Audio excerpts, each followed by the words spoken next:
so ironic, Dan. The working man. That we're about to be the non-working men. We're going to be the non-working men. I got to say, at this point, I couldn't see how they worked this deal by. What's up? Did you struck out, dude? You all right? Did you die? Lou, did you lose me? I think we lost Christine and Jay. I got you, buddy. What a suspenseful way for Jay to sign off the radio. He goes, I'll tell you the only way this thing doesn't happen is if I'm gone. Well, welcome to the Bonfire. I'm Dan Soder. That was Big J. Okerson. I think his internet just shit out. This is the Bonfire. Comedy Central Radio, Sirius XM 95 for 2 more days. And then we'll be back. But, it's our last week on Comedy Central Radio, so we had to bring the whole family back. This is about La Familia, us and Fast and the Furious. We're all about family. It's all about family. Christine and Jay will be back, but I'm joined by Jacob Patat, our Black King, the Black Tiger, Lewis Johnson, DJ Lewitsky, the Polish Nightmare. I like calling him Polish, even though I know for a fact he isn't. And we're joined by one of the OGs. It's Merc Face Andy Fiori. He's going to be headlining Soul Joel's this Thursday, New Year's Eve. You can get tickets at souljoels.com. So if you're in Royersford, check him out. What up, Fiori? What's up, gang? So happy to see you guys. Dude, Jay and Christine split. They couldn't look you in the eyes and tell you that we're no longer be on Comedy Central Radio. Yo, it's starting to get personal with me and Jay. I texted that motherfucker on his birthday. Nothing? Response. Oh. Nothing. I come on the show. He's out in 4 seconds. Wow. No, don't say that. Wow. I'm back. Can you hear me now? Yeah. Dude, Jay, I did not realize that you are so shady. How you doing? We're turning this into Wendy Williams. Dude. How you doing? And it's convenient that his shoe cam cut out. Shoe cam. Yeah, Andy Fiori. There's 2 Jays. Oh, he's coming to double up on you, Andy. Jay Merkface said that he texted you on your birthday, got nothing back. Nothing back, dude. What happened? Jay's not 100% return texter. I'll tell you that. This is like 2 in a row now because I was in his neighborhood over the summer. Texted you and Christine. Nothing. That was going to be good. That was going to be go to a bar though, and that's yes, it was. You're going to lose Christine on that 10 out of 10 times. That's back true. in the day, you should have hit up Christine and go to a bar with you back in the day, dude. She would have stayed right there with you. You guys would have been in jail together. I know we would have been good drinking buddies. Absolutely. Yeah, no, without a doubt. Lou, Andy, and Lou are the greatest. Like, I'm in awe of how cool they are drinking together. Like, we are a great trio. I feel like I don't deserve to be in their don't you say that. Brew. I enjoy it though. No, Jacob, you're kind of Jacob. You're the Jimmy Mouth of the South Heart with them, where you're just like, "Come on, baby, come on, do another shot, baby," and you just cheer them on. DJ Lou's being removed from a bar. Black Lou's pissing outside already. Dude, Black Lou had just steady streaming out front, and then Merkface just getting everyone's business, letting them know about the 6 kids that he fucking picked off in Oman. I see the little faces every time I close my eyes. Yeah, he shows his texts to Donald J. Trump for his pardon in the murder cases he had. Merkface goes, Yo. you know, in Iraq, you can just walk up and shoot a guy in the face and they let you go. You're like, damn, they don't even say nothing. Dude, I don't know if I want to say which friend of ours. I don't know, man. There's a story about this guy. We were watching a UFC fight at Hooters. I'll say who it is. It was Nate. It was me, Nate. It was me, Nate, and Lewis, and we were drinking, and we were watching a UFC fight at a Hooters. It's like 2009, maybe. Mm-hmm. And this fucking giant jack dude with a shaved head has a Blackwater shirt on, and Nate's in the bag, and Nate walks by and goes, "Hey, man, Blackwater, all right," like that, like to talk to the guy, and the guy just was having none of it. He goes, "Yeah." And then just went back to his table, and I was like, "Hey, Nate, I think we should go. I don't think you should actually talk to mercenaries or guys that wear fucking mercenary paraphernalia." Hey, what's your code name? We don't like that. We don't like that. Yeah, dude.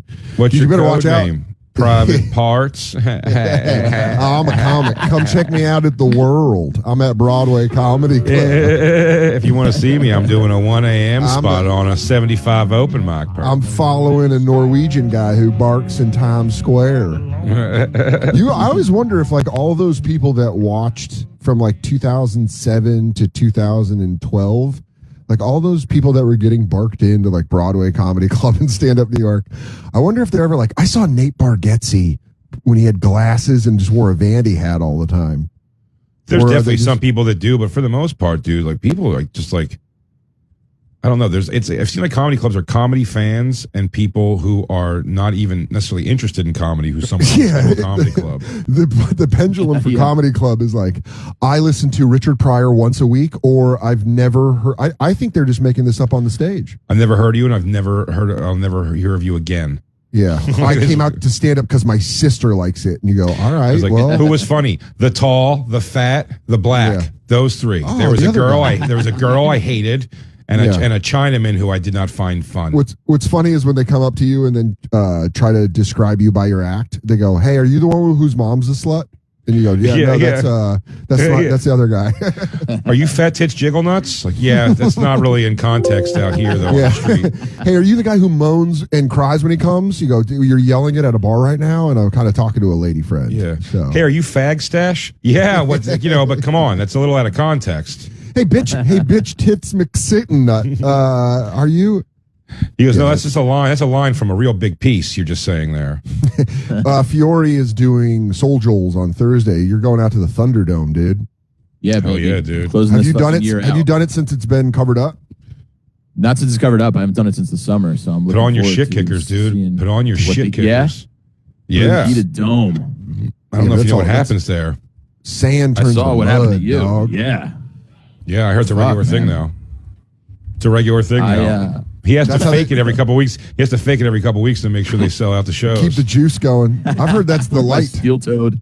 I heard Soul Joel just hires a guy to light you by grabbing your ankle and pulling you off a stool onto him. Do you know how many times? Do you know how many times I've relived in my head, maybe even dreamed about, as he was pulling me? I'm happy that my instinct was to get my body on top of him, like plant my foot to get my body on top of him. Right. But right. how many times I have relived in my head doing the fucking footloose kick when the guy grabbed and starts pulling my foot, that I'd go with the other foot and just, crush the side of his face with my other foot.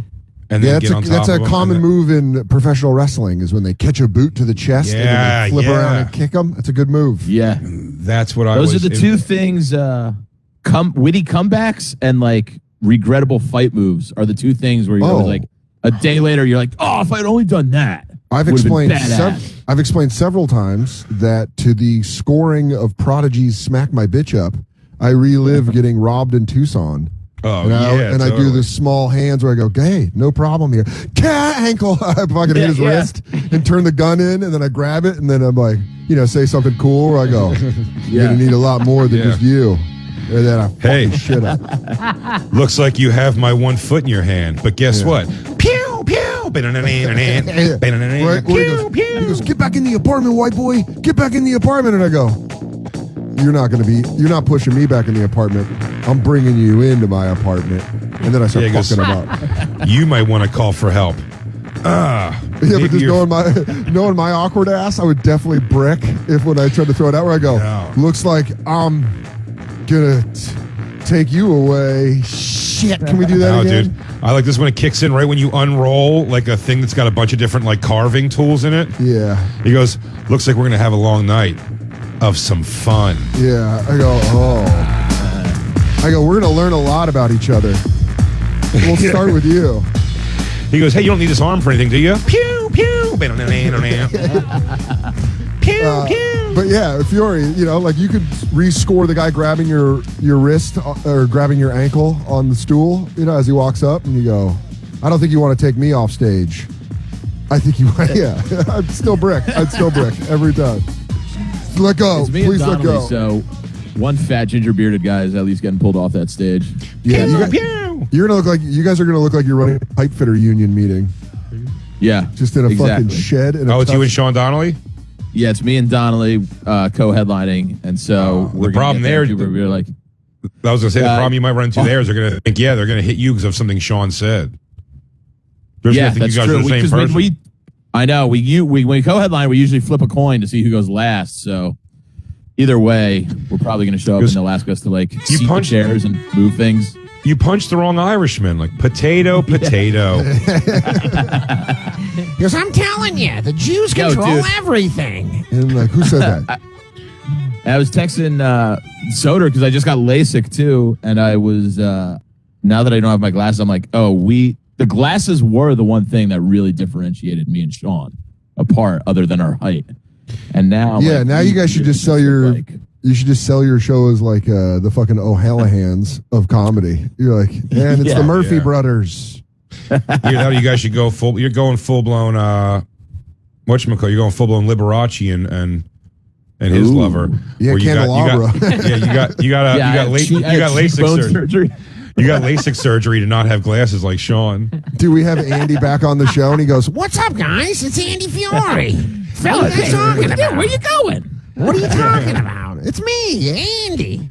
You just fucked with the wrong corned beefs, buddy. Pew, pew. Yeah. Pew, pew.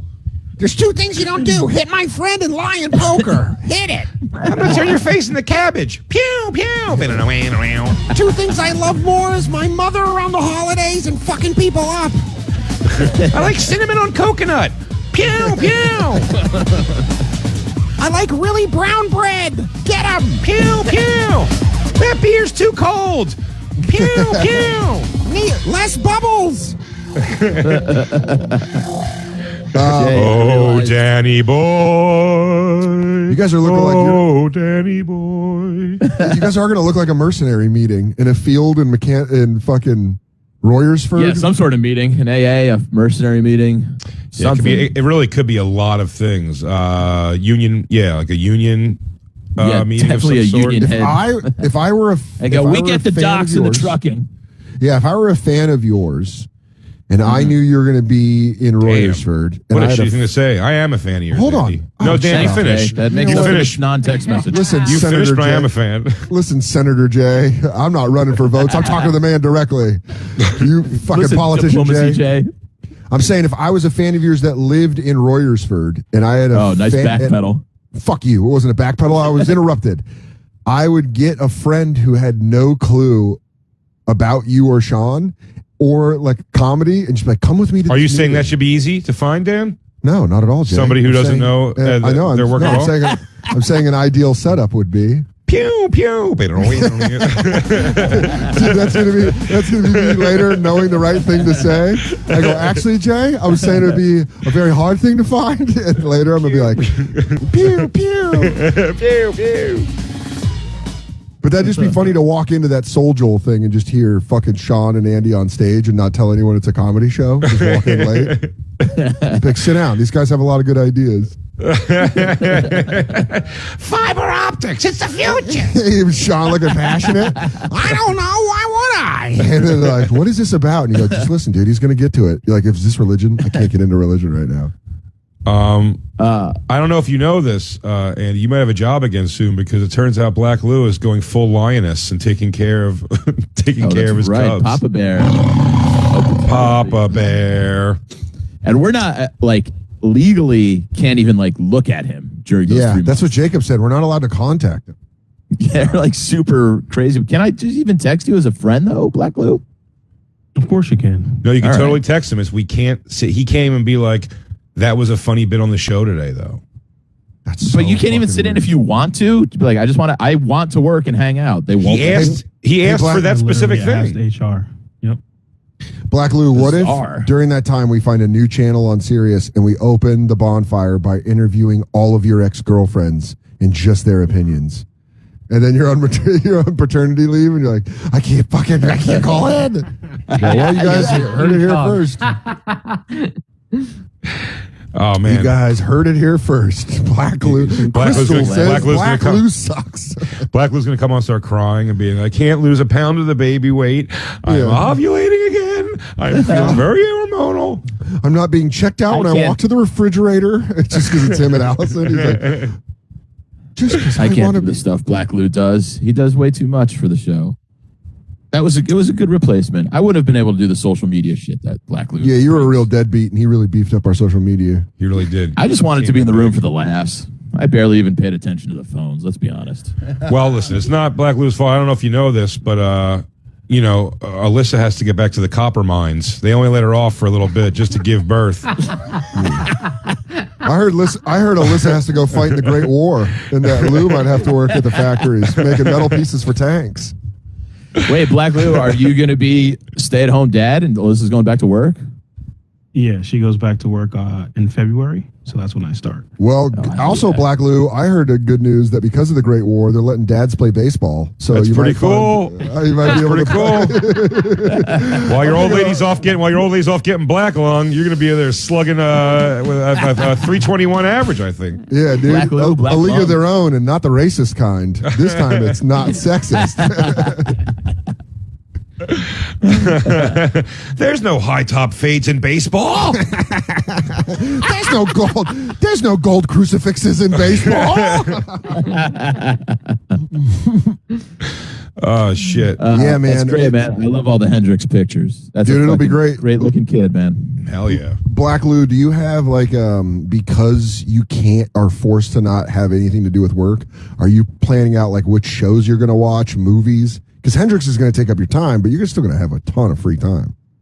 Oh You yeah. probably listen to this show a lot. Oh man, that's gonna be crazy. You're just gonna be talking to the radio. Where you're like, I would have jumped in right there. You're just gonna hear her say for those months, be like, Black Lou would love this so much. And jokes he doesn't even back. If anything bombs him, we go, Black Lou would have laughed at that. Oh, we're gonna say something. We're gonna say something. Racial. We're gonna get into a racial conversation, and then we're gonna look for Black Lou to be laughing and smiling and go, "Oh no, we don't know if we're being racist or not now." We don't have our racial. He's our racial compass. We don't know which way is north. We're just fucking out here. He goes, when Black Lou laughs, and then when he gives us one of these faces, like, I go, "That's the line." All right. I need that. In fairness, I need that in my life. This kid's going to be a Dallas fan, huh? Oh, yeah. No, not if we can help it. And I was going to say, any nervousness about him revolting against you and being like a Giants fan It or a New happens, York dude. fan? It happens. Yeah. You won't have the chance. I'm sorry. Yeah, but No, Black- but see, I think if you go too hard, he might revolt. No, Black Lou's right though. Black Lou did the smartest thing, and it worked on me. Was he immediately put his son in a Dallas Cowboys onesie, and when I got put in that 49ers onesie, it's a lock. What that is that's definite proof that when the Cowboys get good right before football's illegal in 2047, Hendrix Johnson can go like, I've been a lifelong Cowboys fan. Here's me in a onesie at birth in Philly. I was in enemy territory, and we were celebrating the Cowboys. But some people might call putting him in that onesie abuse, and that's those how he might people are reflect upon it. called Yeah. Eagles fans, and I'll tell you what. Sissies and Giants fans. I will make as soon as he understands conversation at all, Black Lou. I'm going to tell him. I'm going to go. Just so you understand, your birthplace on your birth certificate forever is going to be Philadelphia. That is where you are from. You are from Philadelphia. Damn. So it's a good argument to root for the Eagles. argument so far. Damn, what a divisive way to. That's Machiavellian. You just go to him and go, Hendrix, do not refute the land for which you were brought in this world on. Simply Black because Lou, of your yes, you father's wishes. I was born in a naval you got base in some- Virginia, but it was a naval base. Armed forces, the Eagle, all that shit. Eagle. But Jay, I was born in Hartford Hospital. What's my excuse? I mean, you lost your dad young, and you love the son of a bitch. You know. All right, you know what? Fucking slam dunk, Okerson. Slam dunk.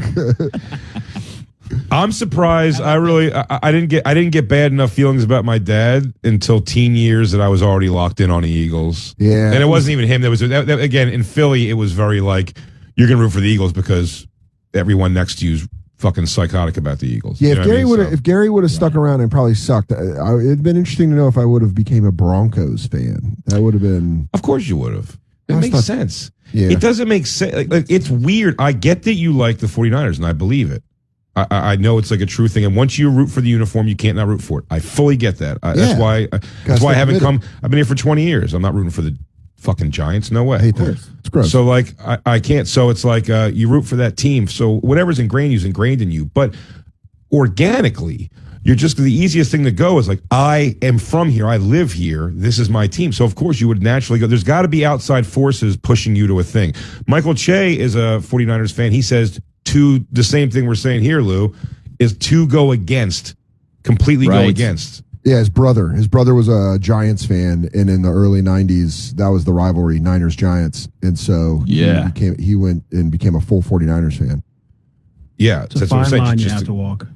Yeah. He's going to get peer pressure from schoolmates. It's going to be tough, man. There was a little bit in the late '90s that it was really appealing. They got fucking Mike Shanahan was from the Niners. He was our O coordinator, and then they fucking won 2 Super Bowls, and I knew McDaniel, and I was like, dude, this is pretty awesome. But then there was something in me that just liked being the kid that's like, no, fuck that. Go Niners, fucking dumb donkeys. And then people are like, shut up. And I'm like, John Elway sucks. Joe Montana's better than John Elway. And everyone's like, fuck you, kid. And I'm like, I'm not wrong. I'm not wrong. It was just like, I don't know if it's just like an asshole part of me, but it was just fun to do.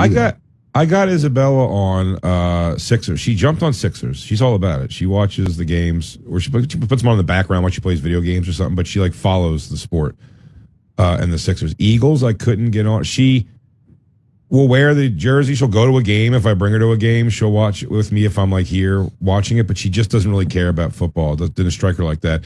Basketball's a little more in like the universe though of like 18-year-old kids, you know what I mean? Like it's more hip hop associated and stuff. So it's a little more like pop culture to her, basketball. So I think it's like cool for her to also not be a Knicks fan who sucks right now, and she could say she's a Sixers fan who are good, you know? So it's like a good time. Yeah. But football, I couldn't get her in on. But she's not like a fan of a different team. She just doesn't really give a shit about football. Yeah.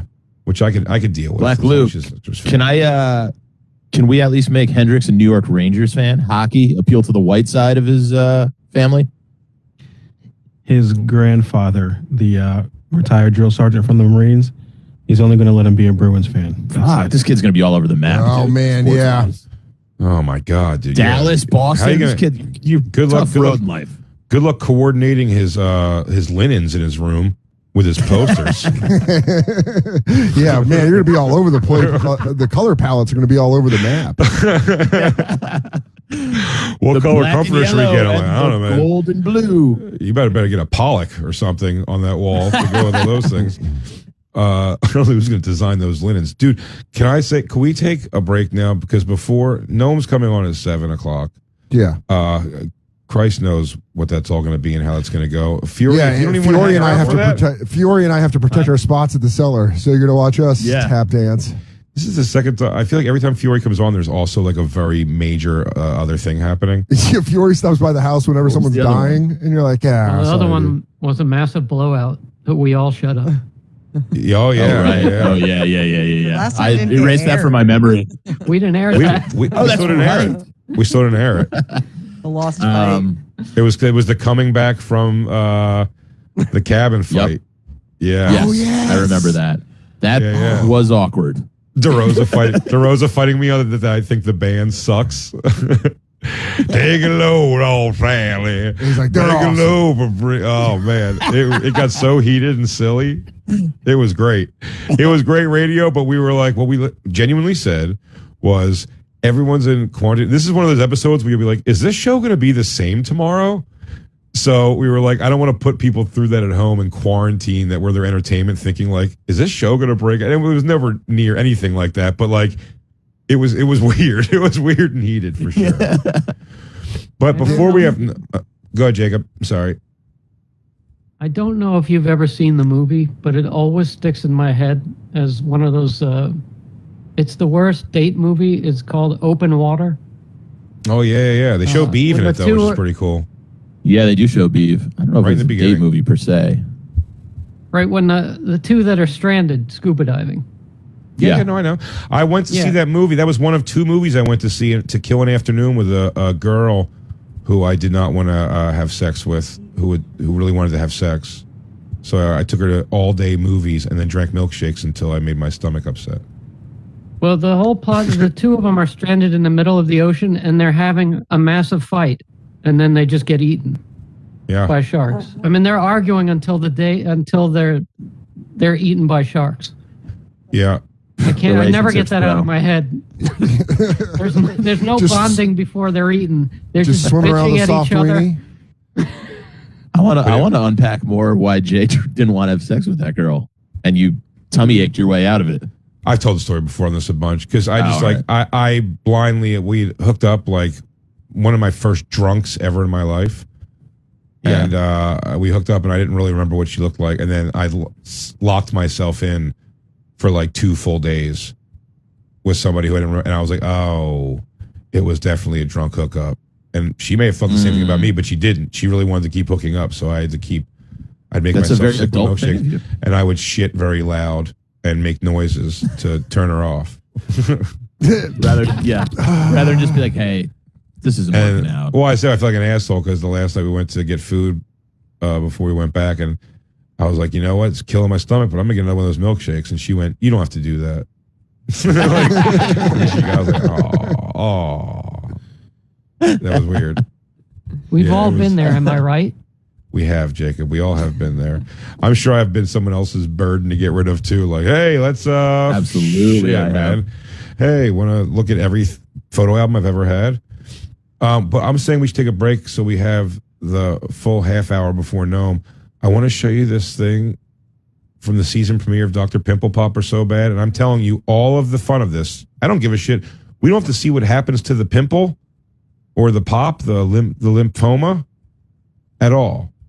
But you have to see what this woman with a hump arms life is like, Deal. and who she's You've described it already, and I'm already hooked. Let's take our first break, and we'll come back. Andy Fiori is going to be headlining Soul Jules this Thursday. Go to souljules.com for tickets. New Year's Eve. Him and Sean Donnelly, go check them out. We'll be right back. It's the bonfire. It still is the bonfire. Still for another Still. day or so.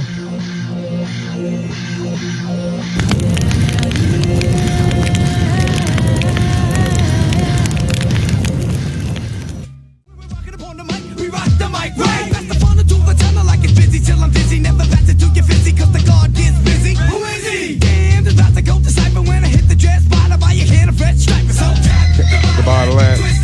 Come on. Yeah. What? Will I be coming around the mountain with my Oh, that's right, everybody. It's DJ Cunt Joke and MC voice work. Dude, that's a good name. I would take MC voice work any day. DJ Cunt Hell Joke. Yeah. Oh, it's the bonfire, everybody. Comedy Central Radio, Sirius XM 95. It's going to be weird not saying that, but we're not going to be saying shit for a while. People, make stink. Make stink with Sirius. Yeah, I mean, they're Make already stink. making stink. What's funny is No, Louis make J. stink at Sirius. Don't say shitty stuff, man. Just tell them. Yeah, but tell 'em Louis- you don't want the show to go away. Louis J. Gomez is like, dude, gas digital all the way, dog. And I'm like, yeah, dude, that's a great idea. What about Jacob Black Lou Lewinsky? Dude, could you imagine Black Lou talking to Louis about They can all live in my fertility? place. They can all He live in my goes- place. He goes, Black Lou, here's what's gonna happen. James is gonna watch your baby. And it's like a baby watching a baby. And then I can come in and dude, Harrington's pretty nasty on the board. And like DJ Lou's pretty good, but he's gonna die of cirrhosis soon. So you guys don't need that. Oh, hell yeah, dude. Yeah, Lewis just tweeted at me, Dan, instead of thinking of ways to not make it work, let's start thinking of ways that we can. Get your staff hired isn't much of a stretch. We all want this to happen. Hey, Jacob, Christine, Black Lou, DJ Lou, Jay and I didn't want to do this publicly, but you guys are going to have to take a huge pay cut, and you're going to be called fag a lot by Lewis. But it's just what we got to do to make this thing worse. But you're all going to have also your own podcasts. How about that? All specialty ones, and if they start doing well, you can run for the hills. How about if I was I've to tell seen you, it Jacob, twice. do yourself. You want to do some NASCAR play-by-play, buddy? You got it. Yeah. Yeah. You got it. Christine, Knife whittling podcast. That- Yeah, Absolutely. dude. Little Christine- Jake's little Jake's pit stop. Hell yeah. honestly, fuck if we don't end up there. Let's make that happen. Jacob's Yeah. pit stop. I'm telling you what, they make the right offer. Little Jake's pit stop would be something that would be in the pro section of my list of what do we do here. Lewis would go, literally, you guys just put James through college. Little Jake's Little Jacob's pit stop is possibly the greatest thing I've ever seen in the world. Little Jake. It's little Jake. He's gonna wear a straight cowboy shit. And it just goes, that's the start of the podcast. And he goes, whoa, slow down. We got a lot to cover. Talladega was this Saturday, and let's tell you the rubber met the road. DJ Lou spins the hits. I fucking love that. Oh, dude, I love that. We'll have no music rights whatsoever. We'll get shit canned for all of the music and video we use probably. It'll probably be all bands from Battle of the Bands. Battle of the Badass Bands, which, by the way, some good bands in there for sure. But you're going to spin those hits. And then, Black Lou, if you could, and Gas Digital, let me tell you something. This might be worth your weight in gold right here at Gas Digital. If we can just get an hour a week of you just nodding and giving a thumbs up into a camera, we'll just make it like you're the third mic on 1,000 different shows. And we'll be like, did we just go too far? No, Black Lou. What does Black Lou think? And you'll just be you like going, like, everything's fine, everything's good. We'll go, Black Lou said it's fine, dude. Dude, we should bring it in and do Juggalo Love, where it's Black Lou and Shane have their own podcast where people call in and get love advice from the Black Tiger. The Black Tiger of the I gotta give I'm gonna give a little bonfire plug here. Nice thing. Speaking of Gas Digital, Skanks last night we're doing the Winter Olympics where we're whittling down the contestants for the Winter Olympics. We made Gay Mike our he's been our intern, but he's got to compete again because he lied to Lewis about something. He admitted he has lied to Lewis before, so he has to compete again. And he made his entry submission tape. And damn, dude, he killed it. He's a big time juggalo for sure. He's a juggalo, but he doesn't like wear that all over. It's funny, by the way, he was wearing a juggalo jersey the other day. Shane, it's one of those I like when another comic calls you and goes, dude, that line was great. Yeah. He was wearing a baseball jersey, Juggalo's baseball jersey. And I was like, and he goes, dude, you're clearly a juggalo. I think Shane said that. I was like, no, he just plays third base for him, man. That's not a fan. He goes where the money's at. He's just a hired gun. He's just a hired gun on the field, on the diamond. But in his video was wonderfully produced, and in it he got like Shaggy 2 Dope to say like we should pick him to be. Yeah, it was fucking cool, man. It was great. I mean, he got like a standing ovation from the room. It was great. Well, guess what, dude? If we play our cards right, G Mike can be working for us. Jacob, DJ Lou, and Black Lou can all get paid in Blue Chew, and then we can take the whole family over to Gas Digital. What you'll lack in rent, you will make up for in boners. You'll make up for in boners with the same active ingredients as the other biggies, but it's chewable, so it hits your bloodstream faster, Jacob. And you'll see. Andy and Merkface, to answer your question, Comedy Central Radio is not going away. I think they're starting a new show with just 2 albino lesbians called Not Dan and Jay. Not Dan and Jay? Yeah, they say they're not moving forward with original programming, but I bet that lasts for they are 5 days till we're gone. That's like when you get broken. It's like when you get broken up with and the girl's like, I just don't want to date right now. I'm like learning who I am. And then later, she's like on Instagram and she's like,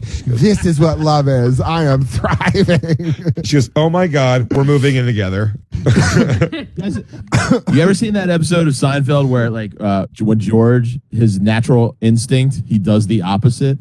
Yes. I feel like that's all of Comedy Central's decisions in the last 3 years, but with humor. It's like, just do the opposite and we'll be fine. Right? There is a part of me that thinks that there was a board meeting around 2017 and they were like, let's tank the whole ship. And they're like, what? They go, we're going to tank everything. Let's go against being funny at all and let's just drive this thing into a cliff. We in a salary cap era, we got to break this thing down and start from scratch. Yeah, dude, that's what it feels like. It feels like after a team was good for real long and then the gas ran out, we're like the last member of the Super Bowl team that they're like, deal them. And they're like, these people are legends in this town. And they're like, get rid of them. They go, what do you want to do? In-division rival? They go, in-division rival. Whatever. Keep them in the same conference. I don't give a shit. Build up draft picks of dude, I feel like fucking I feel like Navarro Bowman, the middle linebacker for the Niners, just when that run was done, they were like, give him to the Raiders. I'm like, don't give him to the Raiders. Fuck you guys. Dan, Andy, or Yes, Dandy, as I call you together as a group. That's going to be our new podcast on Gas Dandy. Digital. That's our Gas Digital show. For me to make rent, we're going to have to start the Dandy podcast. Yeah. We follow Whiskey Wednesdays with Whiskey. And then start your own podcast that we're going to call it Radio Dandy. Oh, I was going to call it Dandyland, which is Andy and I playing Candyland every week. Dandyland. That's great. Will you talk after the show? Will you oblige? Lewis is actually going to call me about that, not the bonfire. He's going to go like, "Hey, would you actually do Dandyland?" Like, Yeah, he goes, dude, fuck bonfire, Dandyland. That's the future. he goes, I got the scratch for bonfire. What I do have is the board game and the money and blue chew. Fucking I got poster blue up. Now you're going to be paid half in OB portable bidets. Soder, start taking Cranium. I need you to get hooked on it so I can pay you in it. Yo, Kratom, dude. Whoa, what's his name? Just got paid in Bitcoin today. The NFL. Yeah, I saw player. that. Yeah, an NFL player got paid in Bitcoin, which, all right. That's hilarious. Hopefully it works out. Doubtful. Will you guys oblige me and let me show you? I was watching over the past couple of days. I've gotten super. I listened to some Dr. Pimple Poppers, or not listen. Yeah. I watched on TV. I DVR'd a few, and then I was like, I'll get the new ones. I'll DVR the new ones. So the season premiere, of season 5 came out.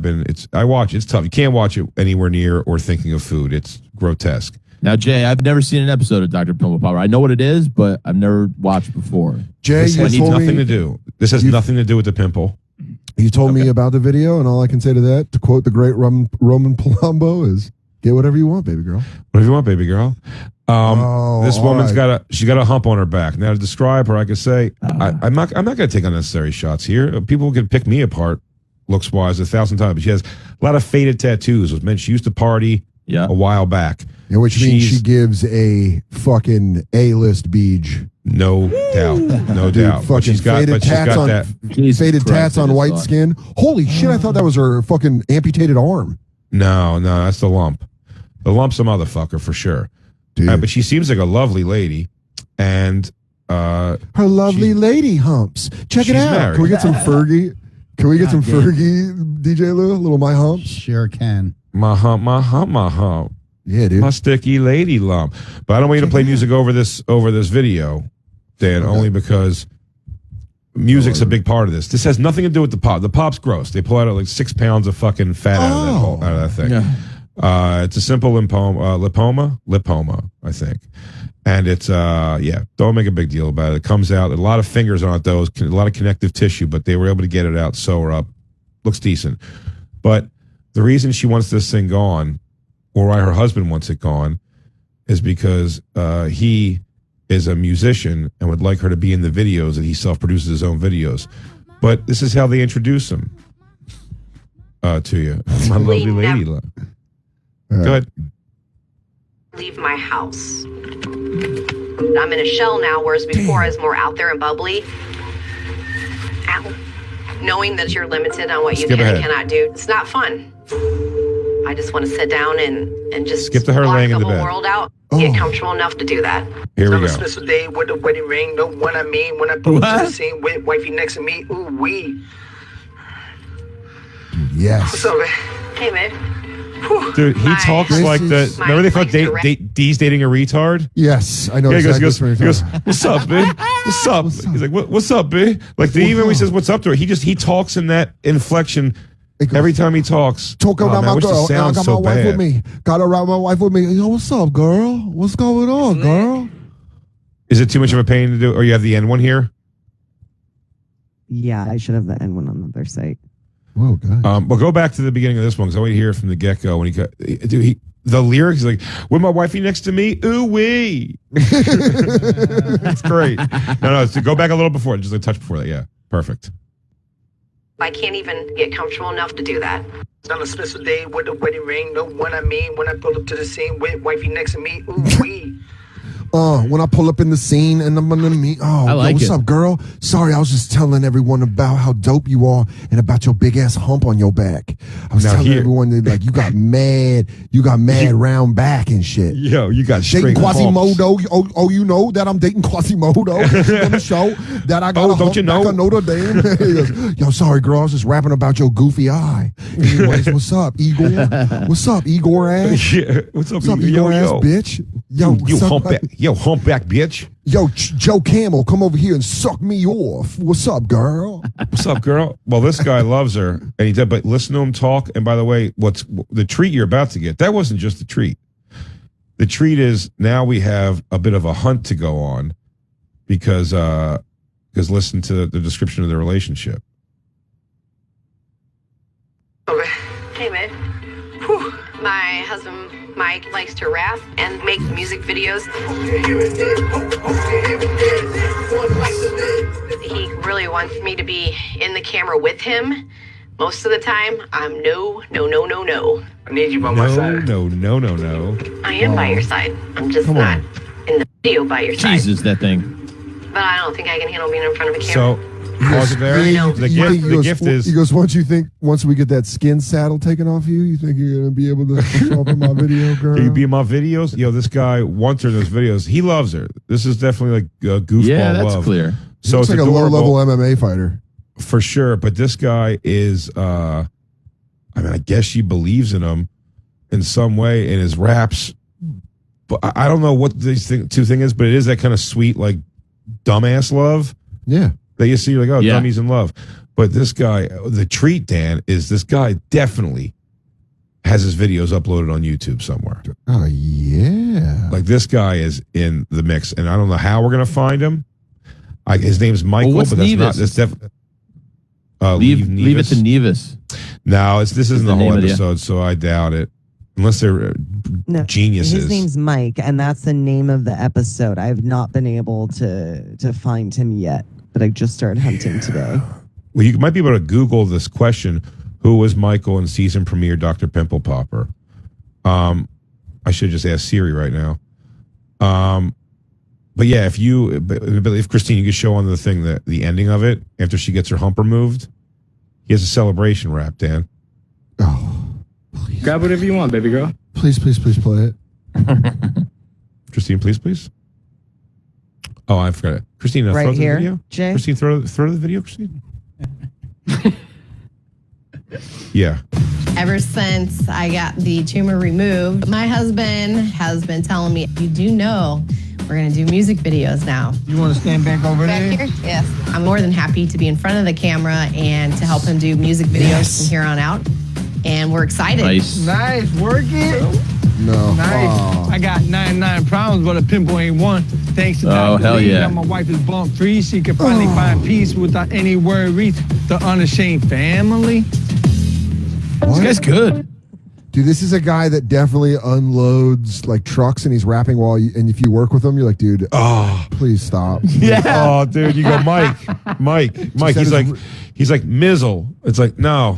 Yeah, he it's goes, not yeah. Mizzle. It's Mike, please. Yo, I'll just be sitting all day working real hard. And you're like, please stop, Mike. Mike, we're on our third truck, and it's not even lunch yet. Unloading boxes, got the soot in my lungs. I'm hanging out. What? No, man, I'm just going That's through some so runs. sorry.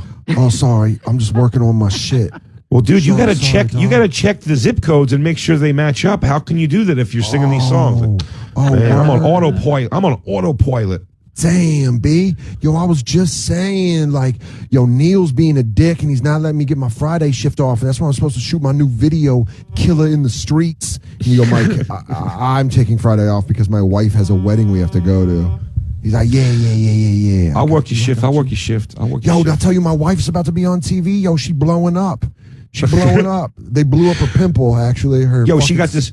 She got a big old sack of fat back in the back. She got a sack of pus on her shoulder. I'm like, bitch, ew. And She got rib meat. She got a big ball of rib meat up in there. Yo, but I was rubbing my dick against it. Shit felt weird. Yo, did they pull out? Did they pull out? Those are pulling like a melted fucking volleyball out of her back. It's so wretched. Gruesome. But man, do I love it. I love that show so much. I don't know why. If you like this, Jay, there's an episode of House Hunters International, a new one. Yes. Where a house painter from Canada, who's also wants to be a rap star, a white rapper. Yes. He goes to Thailand to start his career, so he has to have a real estate agent shows him 3 very depressing places where he could stay. He has to pick one, and they show his rapping, and at the end he picks one place and they show him rapping to an empty bar in Thailand. And he does the same rap twice, once into his recorder and the other for the real estate agent. The exact same time, same lyrics. Jacob, gotta find his new beat palace. Why are you saying this right now? Why is this not something? These are things I grab my phone for when I see them. I'll send This you is that. It's great. I was thinking about how much you'd love this one, but I just watched it a couple of days ago. We got so much stuff, dude. I can't. We need more than just tomorrow to do the show. Well, we have to talk about. We have to talk about Black Rudolph the Red-Nosed Reindeer movie. Oh man, there's so that many trailer. things. Yo, Rudolph, you got handles. My name is Santa Claus. Yo, Santa Claus. Yo, Blitzen, throw me an alley-oop. Yo, Donnell Jay, Blitzen. you get- the Dr. Pillowpaw reminded me.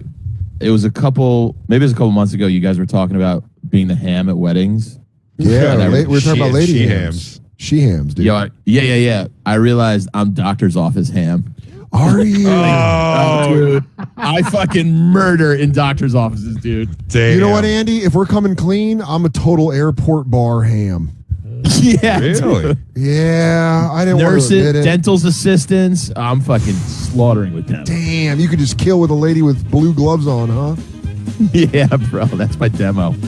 You like ladies with a rubber touch? Yeah, just like, Puerto Rican nurses, I'm fucking killing. They're like, I'm not crazy, Viking boy. You mad crazy. Yeah. Yo, I hope you make it to Valhalla. Your nails are 'cause wild. They you got fucking, you're being stupid. Oh my God, you crazy, Odin. You fucking mad nuts, Thor. Over here You're talking being red and crazy. shit.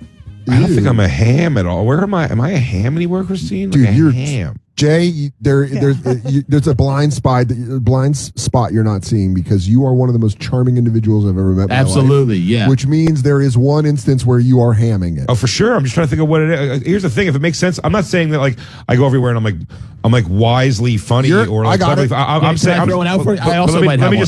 Let me just explain let me just say what I'm saying though.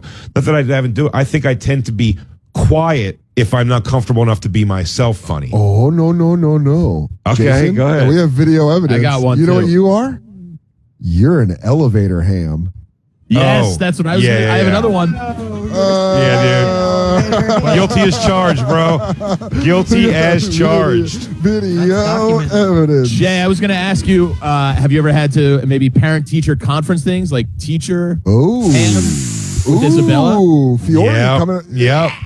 I'm definitely an Isabella's teacher's ham for sure. You got to kill with a 32-year-old that's only making $25,000 Yeah, a dude. year. I lured her. Teenagers. Her kindergarten teacher. It was on my is on my first album. She's in the audience and she was talking all kinds of getting fucked shit. It was crazy. Whoa! Like I'm saying, I go. You're my daughter's teacher. That's so hot.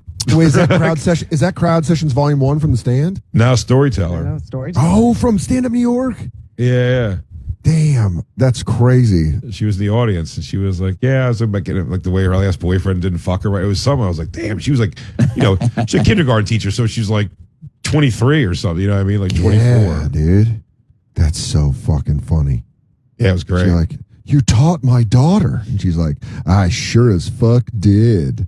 No. My she got Carla's sister's daughter, so I guess like my niece to some degree is said to me, but what is she, like 12, Christine? 11. Lily? 11. And she came and she was like, one of my teachers something is obsessed with you or something like that. And I was just like, I wish they wouldn't tell you why. Yeah. They're That like, thing. oh my God. He does a sucking an asshole joke. Your dad talks about it with only the accuracy that can be known by being in the room. Yeah. You got to be there for it. Yeah, you have to taste the butt to write that joke. You got to be there for it. Didn't one of Isabella's teachers have a skanks thing hanging up? That's hilarious. Hanging up? Yeah. No, not She hanging got a up. skanks mug on her desk. She's just had teachers that have like. Oh, that's really funny. I think she had a stick. I think she had a sticker on her thing. Some would say I'm a real ass educator. And Tell your dad I'm a real ass educator. Dude, if James, like if Lewis, if someone finds out that James, when James is in school, is like Lewis, and they're a fan of Lewis, that's gonna be awesome. That's gonna be like, hey, Oh, your dad. dude, hell yeah. He's gonna be smuggling in fireworks for James to put on other people's seats and stuff. Yeah, he's like, just get him. He'll get it. Yeah, it's gonna be like that weird, like Fight Club thing. They're gonna be like, wink, like, right on, doggy. And you're like, James is gonna be like, what? Yeah. Well, Why are these strangers handing me things? You got it, doggy. You got a doggy? What was the thing they would say when he was giving like you don't pay here? The Fight Club? What was it in Fight Club they would say? Yeah, he's like, your money's no good here, sir. Yeah. He goes, you were just here last week asking me if everyone was real ass or not. He goes, what? That's my Tyler Durden. Dude, if we find out that Lewis has been Tyler Durdening and not realizing it and we've just been watching it. Be great if Lewis is my Tyler Durden. He doesn't exist at all. I go, dude, Jay, what are you talking about? You dated Kim Condon and Christine. Meanwhile, it's always me. Meanwhile, I keep going. I go, why do I keep getting all this like backlash from all this shit, man? Like, that's not me. I'm a good person. Lewis is the bad person who says bad things. They go, who is this Lewis you keep talking about? Yeah, you said that, dude. You said those things. You and Kurt drifted apart since your fight at the Comedy Store. You threw a drink at him. What? I threw a drink at Kurt? I would never throw a drink at Kurt. Dude, that's so funny. Your son, James. There's been no list. He goes, I've been wondering, because you're not even talking about your taxes you have to pay on that gas digital company you own. Yeah. I'm a business. No, I wouldn't start a podcast network. That's not me. That's Lewis. There is no Lewis. Oh, dude, well, your Tyler Durden's making a play hard for us to go to gas digital. Tyler goes, he goes, Jay, you've been texting me all day about this. I go, what are you talking about? He called me. He is you. It just shows me grabbing the bridge of my nose and Katie's rubbing my back. And she goes, you have to talk to somebody close to him. It's too much. He's just coming Lewis at you. Lewis will get a fleet of fucking fans, though, to really start. You're going to start getting mad at Legion of Skanks fans quick on the internet, Dan. If I know you, like, look, we got to make decisions based on the business decisions, okay? I can't be, I'm like, Dan, don't reply. Oh, they just love you. They just love you and want you to be on Gas Digital. Yeah, no, I get it. I already had one guy was already like, I think it's a little disrespectful Dan doesn't want to be on Gas Digital. I was like, that's not at all how I feel. I become Lewis. He's just baiting you. Is Lewis all of our Tyler Durdens into one person? Yeah, we go on the road and people are like, yeah, I've heard Lewis's name, but I've never met or seen the guy. I can't find pictures of him or nothing.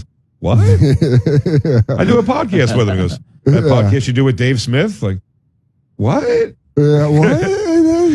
Wait, what? You have to start having the memories? Oh, yeah. That's right. Oh, yeah. I gotta take it. Yeah. I've been a really wonderful father to James. Happy birthday, James. Happy birthday, James, by the way. Yeah, James's birthday. Today's Lewis's son's birthday. I said happy dad anniversary.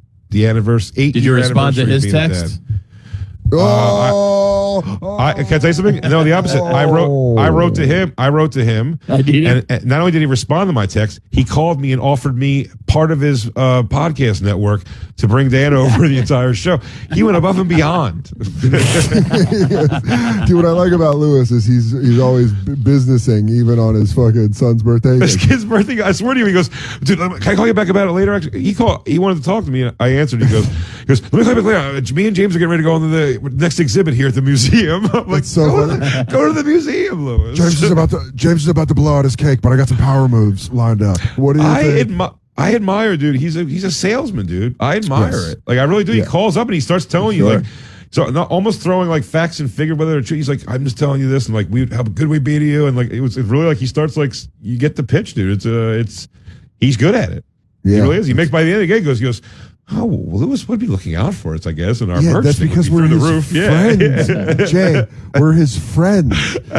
We have a soft side to Lewis. That's when you go and you get the Jew Shield, also known as an agent. And you go, Jew Shield work. And then Lewis goes like, I don't want to talk to you. And it's like, ping, ping, ping, ping. I'm sorry, they're indisposed right now. They're working constantly. They can't be doing this. What are you going to do about the crew? There's a whole crew there they have to hire. You're going to pay all those salaries? Lewis, I would love to see numbers. And once we get the numbers, we could actually talk about some actual contracts that could be signed. Lewis has some paternity leave he needs paid for. Diapers don't buy themselves, Lewis. Get your schmeckle out of your own ass. Yeah, dude. Get your head out of your tussie and listen to me. Yeah, dude, I love Lewis. That's why I cannot negotiate with him, because I genuinely then I'll be honest with you, him. Don't answer your phone, dude, because you're not going to get I know. He's like, hey, Soto, did you ever see that one episode of Seinfeld? It's really funny. Anyway, listen, man. He's gonna be like this. Dude, it's my morning. I swear to you, I woke up.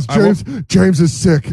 Please pick up when I call you. I go, Lewis, how can I help you? He goes, dude, share revenue is the new way to do it. I don't want to. What are you doing? What are you doing? Stop. Oh, dude. I don't want to talk about this. My morning this morning, I literally woke up because I farted really bad under the covers. And then I sat there for like 45 minutes at least.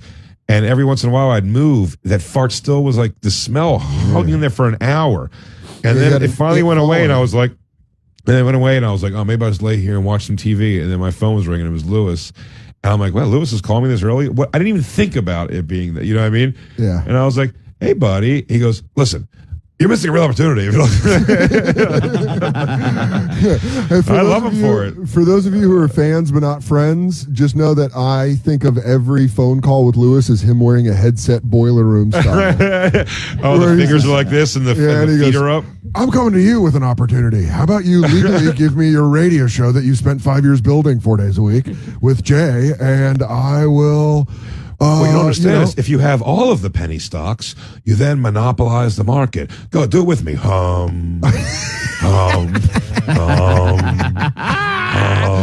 And I just want to let you know, I am not leaving. I am not leaving.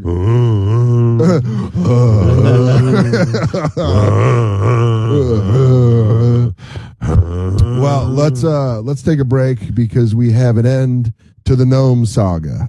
We got Gnome Dwarfman joining us from the Comedy Cellar podcast or radio show. What's it called, Lou? What's your other family called? Live from the Table. His name's Dwarman, not Dwarfman. Dwarman. Fuck Dwarman.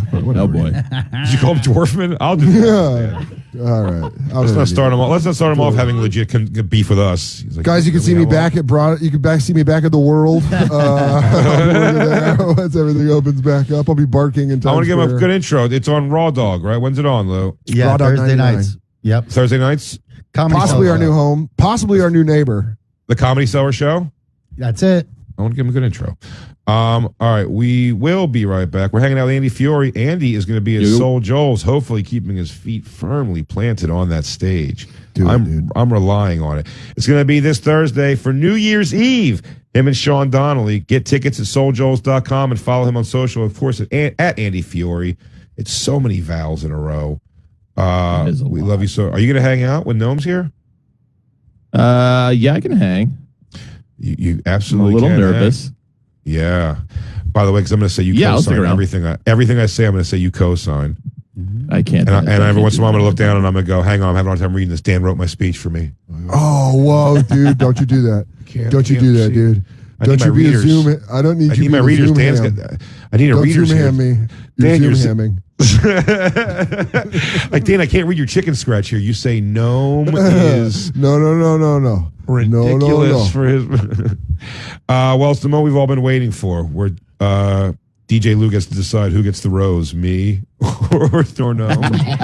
This will be great. We'll be right back, everybody. It's the bonfire. Bye.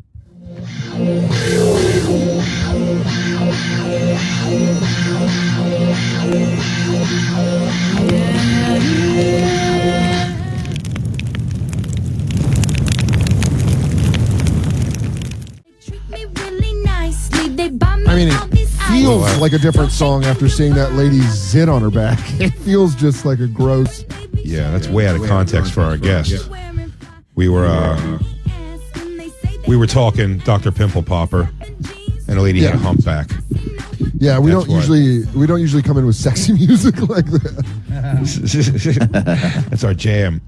It's the Bonfire, Comedy Central Radio, Sirius XM 95 for now. I'm Big Joker. 2 more days. 2 more days. No, 1 more days. I mean, I was counting today, but if you want to be a pessimist, Jay, go ahead. We only have an hour left today. We're already through. Of course, Andy Fiori's hanging out with us. Andy's going to be this Thursday, New Year's Eve, with Sean Donnelly at Soul Joel's Comedy Explosion Extravaganza. Yeah. It's a violent and dangerous place. It's where good people go to. It's where good people go to get attacked. It's where good people go to get attacked for sure. I'm excited, dude. Wawa stops. It's gonna be great. Oh, you gonna go to Wawa? Goddamn right. Yo, Jay, I realized there's a Wawa 20 minutes away from my parents' house. It's like just close enough where I'll make the drive. Yeah, when I'm 20 in minutes. Jersey. Listen to a couple of songs. Yeah. It'll be great. Our Exactly. guest, I don't know if he's having microphone problems. I feel like a whole tech thing was happening over there. Our guest, everybody, I've known him for a long, long time. Dan, too. 15 plus years. The owner of the Comedy Cellar, the world famous Comedy Cellar here in New York City, and the host of the Comedy Cellar show Thursday nights on Raw Dog right here on Sirius. Is that where we're going, Dan? I don't know. Maybe it might be our new neighbor. Might be our new neighbor over there. It is Noam Dworman, everybody. Noam Dworman. Hi, everybody. Hey, So we have an arena full of people on one of these Zoom calls, so they get very excited for whoever We're we have huge on. in South Korea, so they fill a stadium, a baseball stadium in Seoul. They like to watch us. It's their morning television. People were very much anticipating this, having you on, Noam, because I went on the parade last week, I believe it was. Last week? Yeah? Yeah. I guess 2 weeks ago, we were off for a week. Oh, yeah, So 2 weeks ago, I got sent an early copy of the book about the new Comedy Cellar book that's coming. Is it out yet? I don't know. I think it's out. I think it's just being released in the UK or something. Yeah, I'm the not sure. UK edition is out, and the American UK edition's edition's out. not Unfortunately, it will only be available in British bookstores and public libraries. Probably there's a huge interest in England for about the Comedy Cellar. So. It's in the humor section. Humor spelled H-O-U-R. Yeah, humor. Ye old bookstore. I was sent an early copy of it. I remember being reached out to by Hankinson? Andrew Hankinson, yeah. Hankinson. That's we kept doing all week. We go, oh, that's a Hankinson? Yeah, his You read the editor, new Hankinson? Hankinson goes, Hankinson, get in my office. You're writing this stuff. It's getting us in trouble. He reached out to me and he had asked me about the situation that happened. Our audience is familiar now with the girl wrote the letter, a long letter, kind of upset with my set, something I said in my set. A few things that turned out. We found out she sounded very Donald J. Trump about the whole thing. Oh, yeah. This guy was a huge loser, the biggest loser. No one laughed. I never saw a joke that was funny. Was not funny. Everyone was furious. She goes, So he asked me about the letter. I said, and they quoted it all in the book. I essentially said, no, I love the Cellar. I love Noam. I'd rather not talk about it because, like, I feel like it was an isolated thing, and it was like, it was whatever. I said, I feel like at the end of the thing, I knew at the end of the meeting we had when you called me in that I feel like you were like, that was dumb. Like, we shouldn't have even had that meeting. I felt like SD wanted to make sure there was a little bit of a stink on it still. But either way, I walked away from being like, all right, I was just bummed. I was like, man, that sucks that where comedy's at right now. That's not even to you. It's a bit of a position that you're in too, but it sucks where comedy's at that this is even a possible thing to have to discuss. But it happened and it was over. And then when the book came out, I'm not even gonna say that I didn't know something. I feel like I knew he had the letter or something, but like I just didn't put much thought into it. And then when I read the letter and your interview that followed, it bummed me out far more than I thought it would. Even when I read it, I thought it was really like not a slam piece on me, but I felt a bit scapegoated on the shit that's kind of going on right now in comedy with the complaining about it at all. Especially because when we discussed the whole thing, I said, along with my arguments within that letter, that there's things that are, if they're not false, they're completely misrepresented and quoted for sure. But as far from her perspective, I guess. But it was, but I mean, yeah, I didn't know how deep that was going to go with the thing. So when we parted ways on it, I thought you even said in the thing, like, yeah, don't change a thing, nothing's fine. But it didn't seem in the book like that's how it was put out there. It seemed like it said that I had a several bad shows where people were complaining a ton. And I have a bunch of issues with it ultimately, but I say in the beginning of it, do you feel you were represented well by what you said in the book? For me, well, there's a lot about this. I actually did some research on it before the show. First of all, I don't blame you for being upset. I read it and it didn't come across at all. I didn't have my footing, I guess, when I started the answer to the question. And just so you know, I just brought it up here. I'm looking at it. He read me that book prior to it being published. And I wrote out a list of the things that I was unhappy with. And I have it in front of me. And the only one I have in boldface with a star next to it is the page about you. Oh, really? And I said, yeah, I'm looking at it right now. I can show it to you. I said, there's other things on there. It says DePaulo, cunt, kitchen people, Seinfeld, racist. I think that's stupid. I don't even know what these mean anymore. Right. But it says Jay Okerson, he killed, whatever that means. And there's an asterisk next to it. And it's in boldface. It's the only thing I put in boldface. And, because when I heard it back, I said, well, this wasn't where I was going. I used the word filthy, which I guess is a word that, when you say it in a certain tone of voice and it sounds different. Like it read like I was being critical using that word in the thing. But anyway, he and I went back and forth and he convinced me that no, this is good because in the end you call him a genius and that kind of sanitizes the whole thing. Fucking Brits. And I Brits, fucking Brits. It's fucking and Brits. They can talk you into drinking tea. They're like, no, actually, it's a good thing that you say he's a fat sack of shit. It actually means that you think he was once filled with something valuable that then turned into waste. No, that's different here. That's yes, different no, you should definitely say that he is a Philadelphia barnacle on the ship of comedy. I absolutely agree with that. It says that he's nautical. Fucking, you goddamn limey cunt. Well, in fact, that's what. If it was funny, if it was a moment of that where I thought it ended that way, because when we spoke last time, I believe it was on the Cellar Show earlier in the quarantine, you had said that very nice things like that, which I thought I was relatively happy with that, more than satisfied. But it doesn't stop there. That's what and the other concerning thing I thought was not so much for me. I've been doing it a long time, and I know there's a kind of a crossover with me and Sam Morrell in the story in the book where I guess there was something written about him. But the disparaging when it says like, would you think a comic? I'm paraphrasing here a bit, but what about a comic being afraid to do like if Jay was afraid now to do a certain joke because he wouldn't be able to work the comedy store, he did that joke. And I know there's more beyond it, but the first wording of that just soul crushed me when it said, well, he may have to worry about that. And I was like, I think I said that? That's what it says in the book. Yeah. It says he may have to worry about that. No, that's not.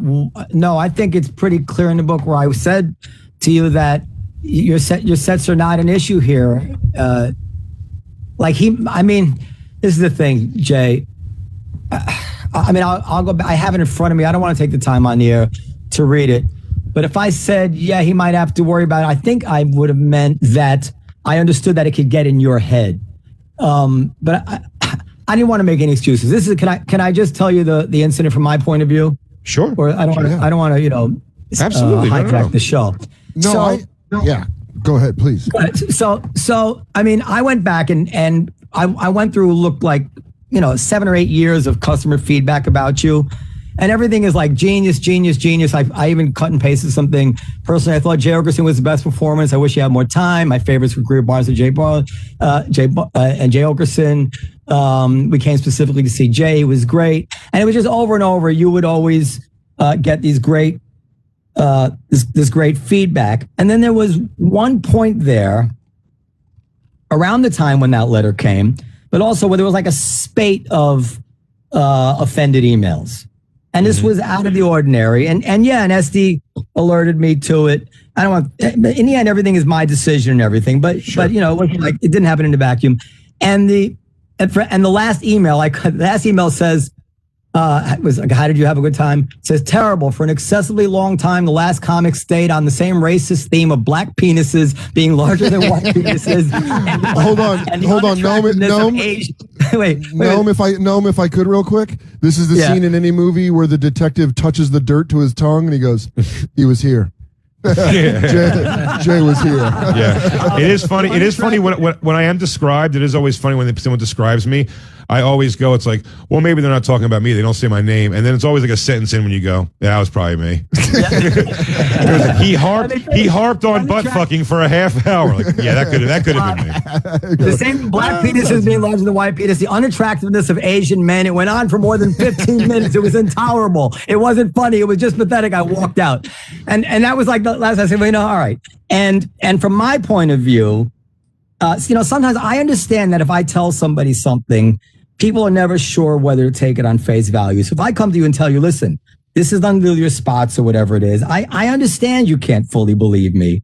I understand that. And that's, I think, what I was referring to with Andrew. But I also know as a performer that sometimes things do imperceptibly change when you're on stage. And if you've been able to thread that needle for 10 years or whatever it is of talking about the stuff that I just mentioned and getting, only adulation, and all of a sudden you hit a rough patch where for whatever reason is not going down easy like it used to. And of course, statistics can cluster in a weird way. It could be nothing.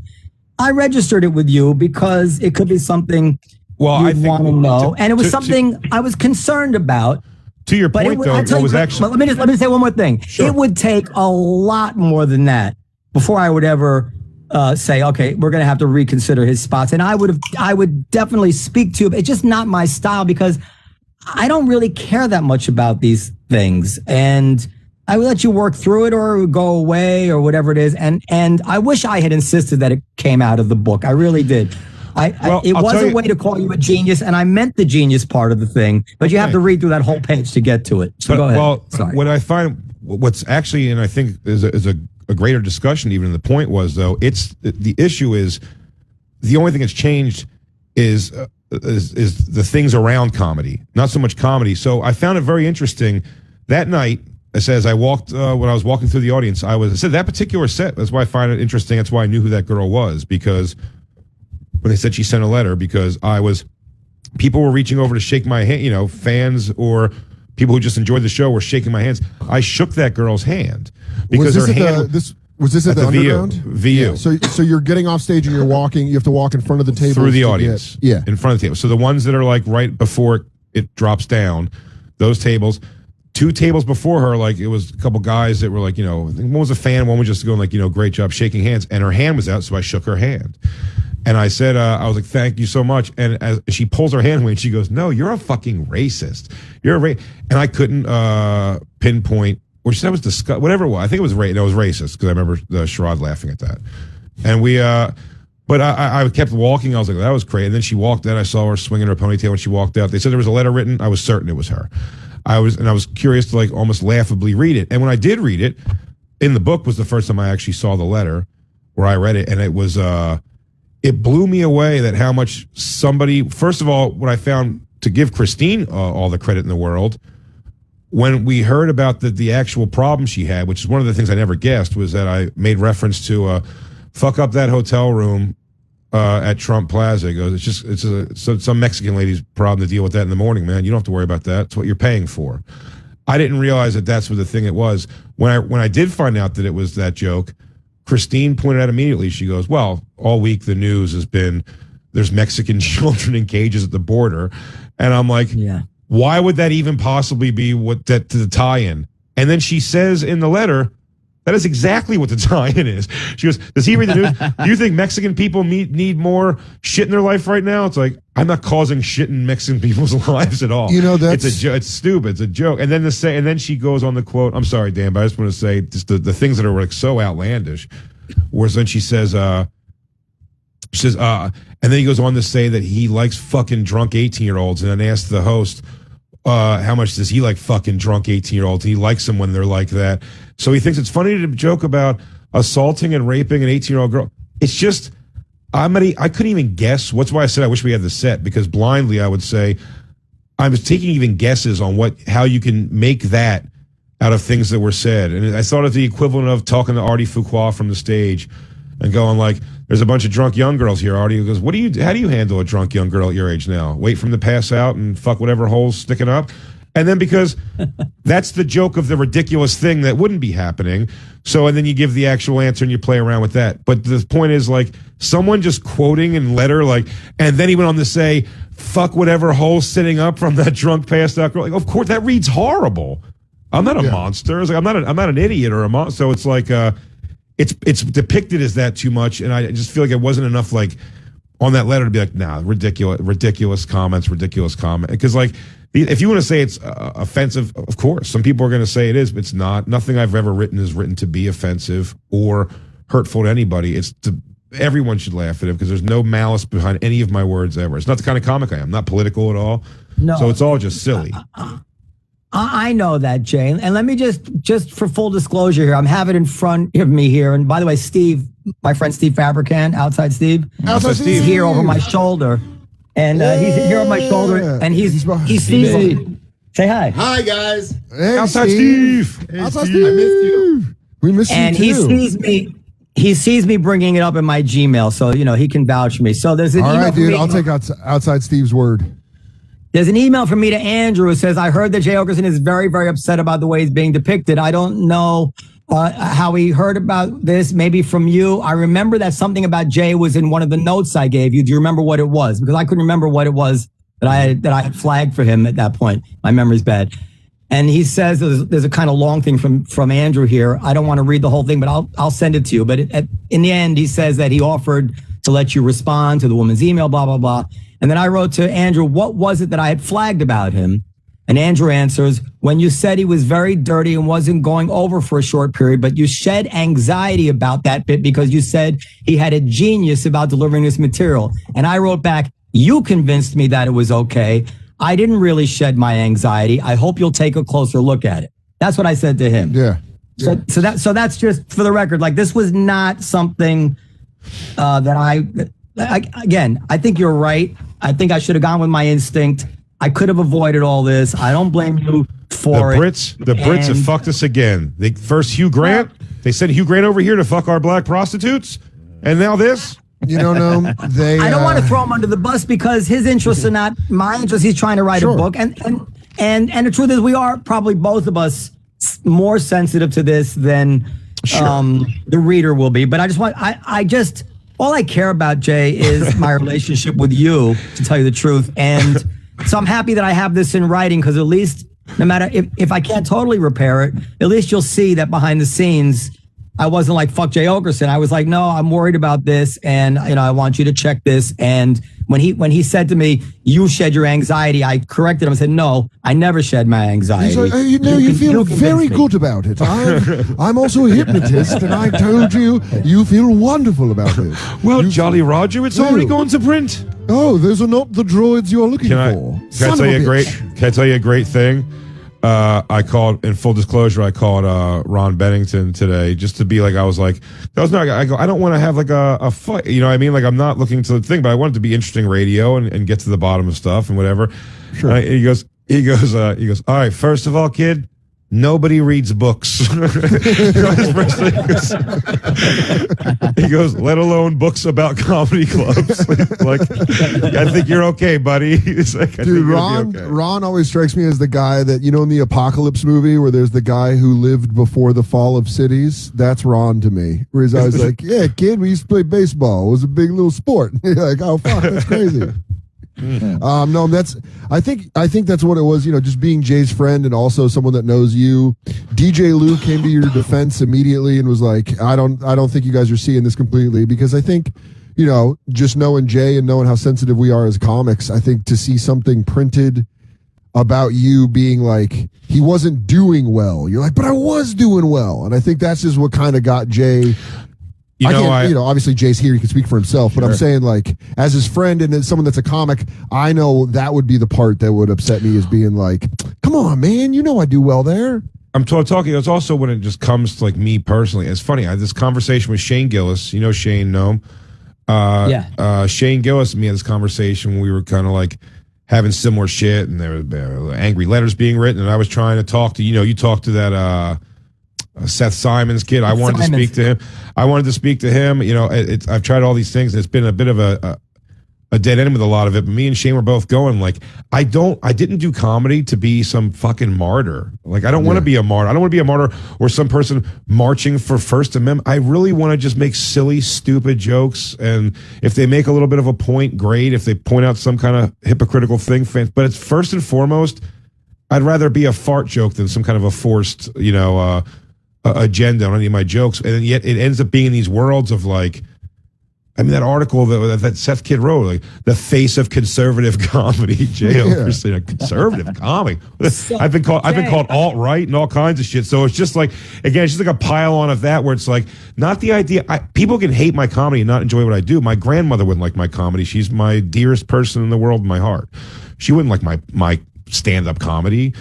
But so I don't have a problem with that. It's just like it's the villain. That's what I keep getting annoyed with. I'm like this villain. Like I don't want to be like, and I have fans that come up and they go, you should do more rape jokes. And I'm like, I don't even know what that means. Like, I don't do like, I don't like write rape jokes. Like if I have a joke that involves that in some way, so be it. I don't run from it. No. I've had plenty. I don't mean to break the fourth wall here, but I've been to your apartment. I've seen your dry erase board and it's mostly rape jokes. It's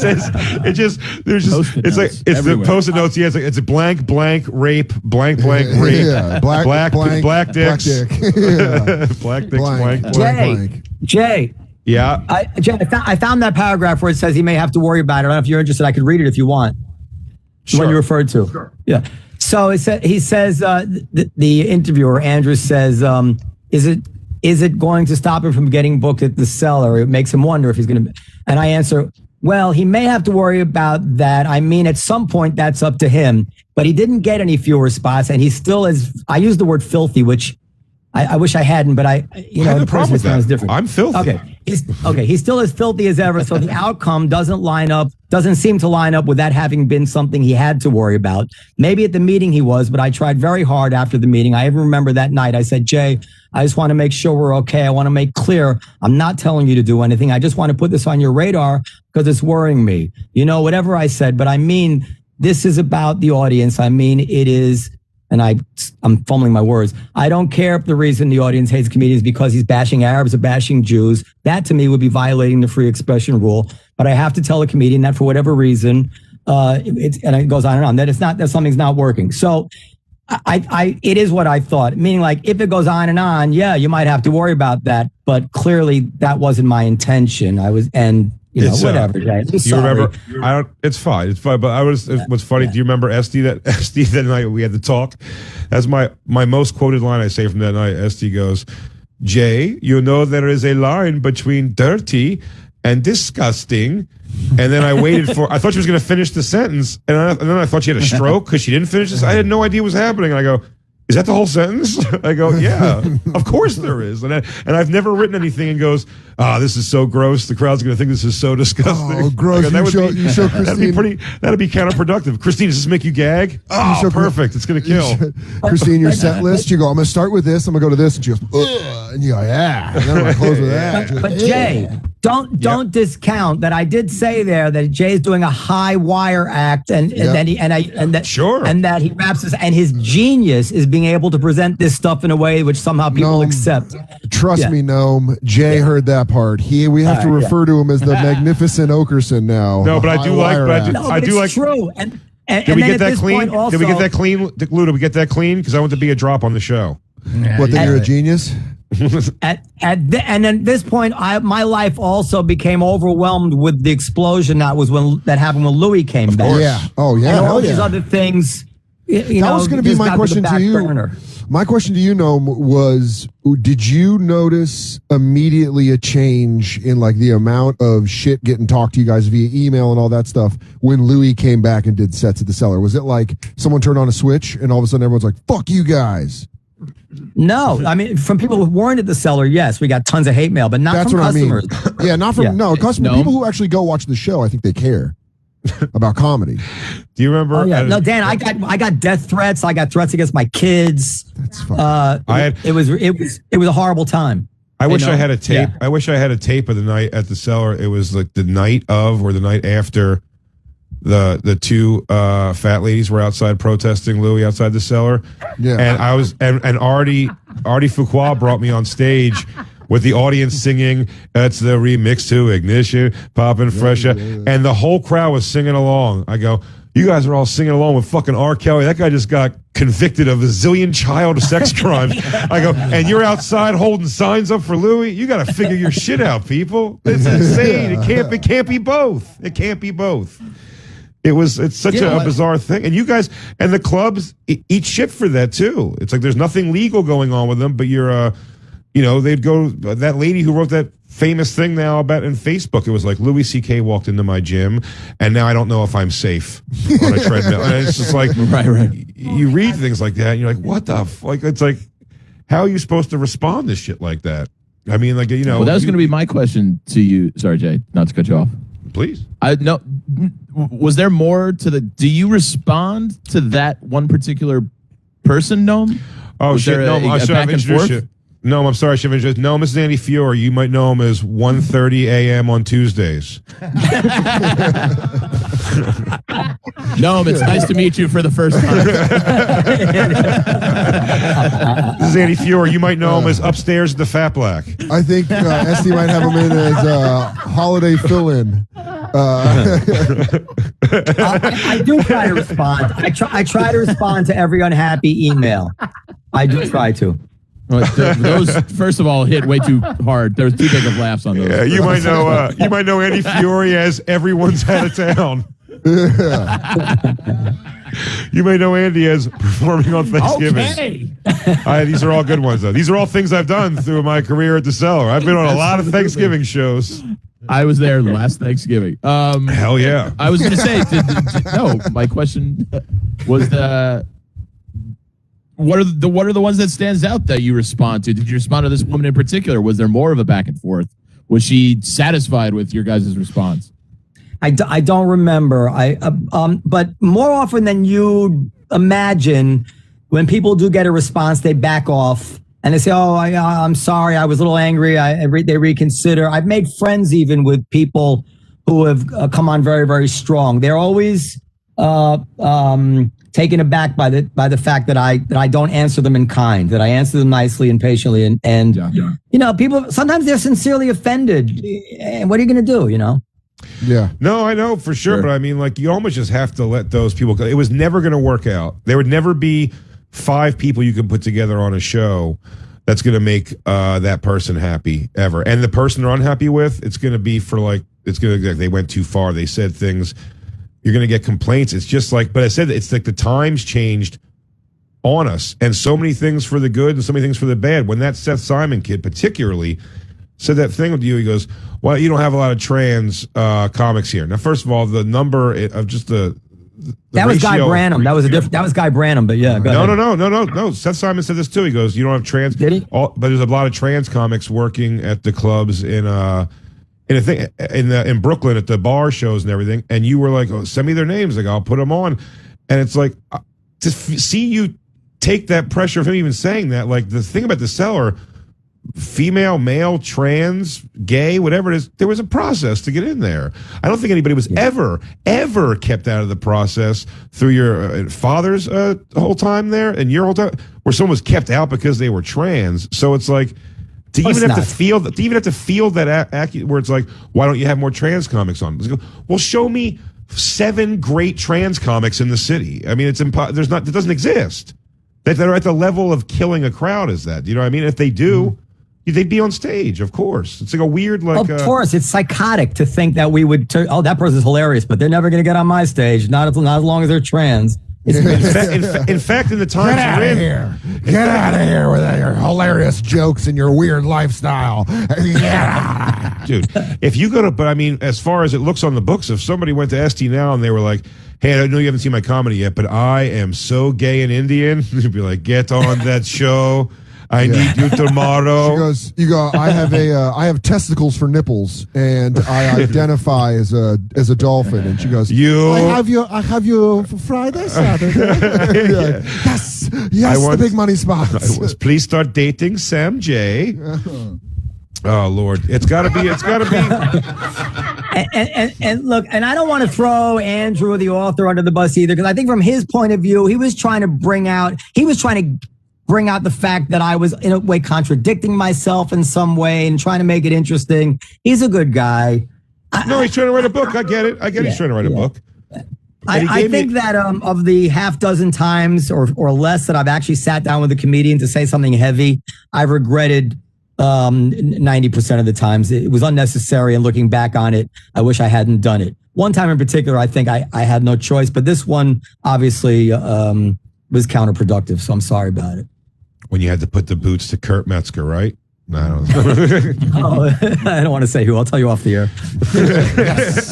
Oh man, do we love gossip? Way to get us to a commercial. Noam's like, you want to know who I'm on? We're like, yeah, all right, we'll take a break. Let's figure this shit out. DJ Lou, this has been a big day for you. You don't have to make a decision between your two babies. I mean, now that you only have two babies, the Bonfire and the Comedy Cellar show, but if those two Gindaloons dropped your ass like hot coal. They couldn't wait to get rid of you. You notice when Sebastian started filling up football stadiums, it was bye-bye Witzke. Oh, Witzke was the first one out. Sebastian Maniscalco. He goes, I got a Pollock pushing buttons. I mean, what are we doing here? All right, let's take a break. Andy, are you watching TV while you're doing this? Fucking asshole. Something. I have something after this I had to look up on my DVR. What do you have? What do you have? Web TV? Looks like you're in the living room. It looks like you're in the rec room of a Elks Lodge, just like watching swear TV. To God, at the I'm couch. doing a Seinfeld podcast after this, and they were like, "Bring a list of your top 5," and I have them on my DVR. And I wanted to. Yes, I was prepping and doing something else. I want you to know how garbage. I want you to know how garbage you are that your air conditioners in the winter time.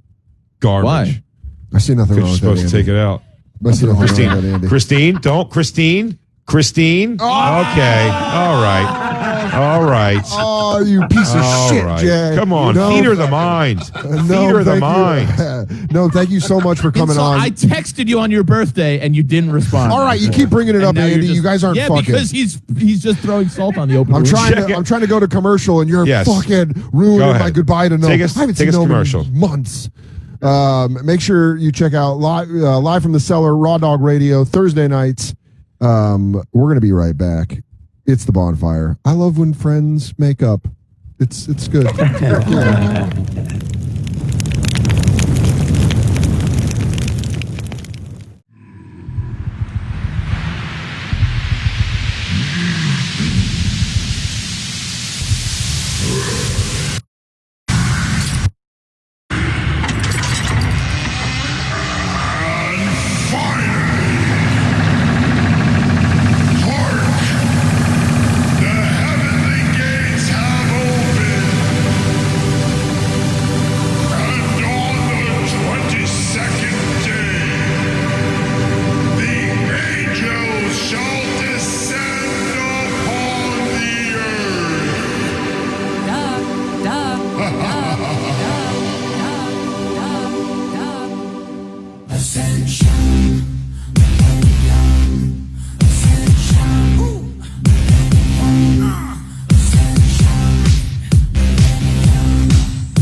We don't even have 3 commercial breaks anymore. Man, they really want us to get out, don't they?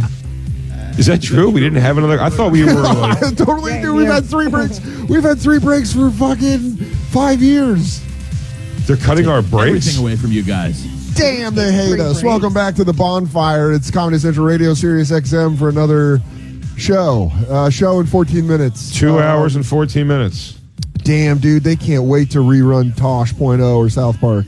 Is that just what they're going to do on the channel? Why don't they just extend us until they figure out the fucking other deal? Because that would make too much sense, Jay. Mind-boggling, dude. Just play a bunch of old premium blends while people are driving to work. We want to do live radio next week. Yeah, it's crazy. We would like to do that. Let the record state, Sirius XM is fighting to keep us. They're the ones that have extended out and are trying very hard to keep us. It's Comedy Central that abandoned us. If anyone is Gary in this situation, it is Comedy Central. They walk away. They built us up and then let us go. Comedy Central sent me a gravity blanket for Christmas. Dude, how funny is that? Like, An you're anti-anxiety jobless, have blanket. an anti-anxiety There you go. blanket. Hey, listen, That's here's an hilarious. and you're fired. So, Christine, this will weigh you down while we run away. So, if you could, please lay under it. But Dan, how are they going to Not figure your this out? value. You do not Everyone's need away. Xanax. Everyone's on vacation right now. How are they possibly going to figure this out? No one's in it's an funny. office. It's funny to think that the next year of this show is being looked at through sunglasses while covered in tanning oil in Aruba at a phone, and a guy's going like, "Yeah, we're not going to pay him that much." And they were like, "All right, well, can we come back next week?" And they're like, "I don't know. I get back from St. Barth's in 3 weeks. Maybe we can talk about your little silly Martinis for Master and Madam Sirius XM? He goes, please, not while I'm in Anguilla. I love the beach. I can't be bothered with these clowns in their New York City cages. Oh, so DJ Lou, you saw Noam apologize to me, so whose side are you on now? I guess I saved the day, I guess. Whoa. Is that how you read that? I knew both parties were going to be were going to get along. Well, not really an answer. I love Noam. It's not really an answer. Thank you, Jacob. I was going to let him off the hook. Damn. I mean, It's not, but he's right. It's not really an answer. No, but Fairness to him. I think it went as well as I thought it was going to go. I think nobody's really at He fault. apologized, man. He just came in and apologized and Yeah, he said, did. I thought that was sweet. very nice of Noam to do that. It was sweet. Yeah. Absolutely. No, it went well. Told you he was a good guy. Dude, I've known him for longer than you. I know he's a good guy. I just thought it was. I thought. Listen, I've said things on this show that I've had to be like, I'm sorry, man. I'm sorry. Like I was just fucking talking shit or being funny or whatever. You know, if it hurt your feelings, I've done. I broadcast endless hours a week. Like we have to do that. So it's like I get it. So it's fine. I'd be a hypocrite if I'd be a hypocrite if an apology didn't end the thing. You know. DJ Lou really just did his war buddy act with you, though. You go, I've known for a long time, and Lou's like, well, we've just been through shit together, so just kind of we have a bond, and I think I think you're there to eat his wings and take his money, and I'm there for him as a person, and it's just why that's why we're close. I think you are closer with me than you are with Noam, but I think you want to be closer with Noam. You want to travel on that. You want to be in that 1% Jew world, dude. Do you think he hangs with you? He's like, why do I get discount Jew J? I want a real successful Hebrew man. Instead of the fucking knocking around with those thumbprint Polacks you're running with now, you want to be out there in fucking Jew land, dude. Fucking doing Jew shit. Man, yeah. Getting on beach massage. Oh, Shut dude, the fuck up. Shut the fuck up. Wearing nice clothes to the beach. That's great. Ooh, button down. And going to the beach in buttons in pants with a button. Come on, dude. Jews and living. Hold That's on. a summer collection. This is Tuesday Fiori chiming in here. Yeah. Hey, Tuesday. Hey, Andy Fiori, the new co-host of Candyland on Gas Digital. Dandyland. Dandyland. You know Andy Fiori from Tuesday, technically Wednesday now, Fiori. Tuesday. Do I call it this morning or do I call it yesterday, Fiori? I'd be angry if that wasn't so spot on. Oh, buddy, it was my life. It still is at the cellar. Yeah. Jay goes in like a fucking graveyard shift. Why are you? I don't know the backstory of Lou having to apologize. For what? He just completely took Noam's side. He's like, maybe Noam right about you. It wasn't that Noam was maybe misquoted or didn't mean what he said. It was, no, if he said it about you, it's gospel. Lou, I'm shocked at Lou. That's not how it went down. I just He said goes, there had to maybe be you. more to He the goes, story. maybe you were a fucking asshole. These are cool. It's on air. No. Lou, that doesn't sound like the DJ Lou I know. No. Jacob, And did Lou not say something along the lines of like, Jay, maybe you were the fucking asshole here? For sure. Oh, well, he couldn't commit because he needed to hear Noam's side, even though it was in the book. Oh, dude. You don't know how expensive it is to go to temple, dude. You can't afford it. You can't afford a synagogue seat, motherfucker. Oh, man. I just want to eat. I just want to eat in a sukkah. He goes, why you guys got to do this? My dreams of white fish and arguing the bill. I want to live that life. Bring me into that life. I want challah bread French toast. I'll go hard in the paint. I won't turn on a light switch on a Saturday. It's cool of him to come on and and see what. No, man, you know, That was great. Nome's not a friend. Something I've noticed about 2020 is we've all been inside our own places and we haven't been hanging out with people. And I've noticed that, like with a lot of our friends, you can get fired up about stuff, and then you talk to them and you're like, "Oh yeah, man, you're cool. You're my friend. I forgot you're irrational." Because in your head, they're like a different character. They're like, I bet, like in our head, we had Noam coming in here being like, "But Jay sucks. He's filthy. He's just a dirty boy. I can't get him people to laugh." Like we had this, and he came in, he's like, "Yeah, that was wrong." And I kind of talked to the author and wish he would have changed that. We're like, I was shadowboxing with dumbbells earlier. yeah, dude. Dude, I've done that so much this year where I'm just like, dude, I know what they're going to say and I'm going to fuck their shit up. And then you go in and they're like, "Hey, man, that was really fucked up of me." And you're like, "What? Oh, Buddy, man, I don't think so." You're describing anxiety with why one thing I've never been happier with is that movie theater movies are coming out on TV. Because I'm telling you, as soon as someone behind me in a movie, if I start hearing them talk any kind of consistency, in my head, I'm already at the wild, and I'm worried if I don't have higher ground because I'm already in the fist fight. I'm already definitely, my heart's thumping already with the thing that I'm going to be speaking to someone about getting some free tickets for sure. So this is going to be a thing. Maybe you shouldn't go into every movie theater movie acting like an old sheriff. You don't have to, you don't have to take your back to the wall. I don't think the red bandana gang's coming for you during the midnight showing of whatever. You tell them I'm coming. Yeah. And hell's coming with me. Damn, what are we going to do when we don't have to get this outlet? What are we going to do without this outlet? We're going to go on the street and busk. Are we going to go busk this next week? You guys going to do our show busk style? Busk and bonfire? We'll record it and drop it on Spotify. Maybe Noam was playing the Queen's Gambit trying to get in front of you because he knew you were going to have to move over to his station, Raw Dog. Oh, so now it looks like he extended. Now it looks like he extended the hand, and then we got to kiss the ring even more. Yeah, brilliant strategy.